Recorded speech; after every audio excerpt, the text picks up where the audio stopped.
Good morning বন্ধুরা। দেখুন সকাল হয়ে গেছে, এখন বাজছে ভোর 5:30। 5:30 হচ্ছে না? হ্যাঁ 5:30। আর মাকে দেখ, মায়ের চান হয়ে গেছে। আর এখন আমি এলাম ডিউটি দিয়ে, কারণ আমার নাইট ডিউটি থাকে। আজকে আমার দেরি হয়ে গেল, অন্যদিন 3:30টার সময় চলে আসি। আজকে কিছু কাজ ছিল, দেরি হয়ে গেল। আর এসে দেখছি মা চান হয়ে গেছে, পুজো হয়ে গেছে। আর এখন মা কাপড় মেলছে, তো মাকে দেখাচ্ছি।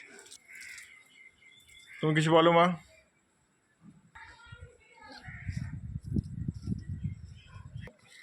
অর্ধেক মানুষজন ঘুমিয়ে, তখন মায়ের চান হয়, পুজো হয়ে গেল। সময় উঠি, উঠে ফুল তুলে চান করে পুজো করে আগে ঘর ঝাড়ু ঘর পোছা সব করে তারপর সব কাজ।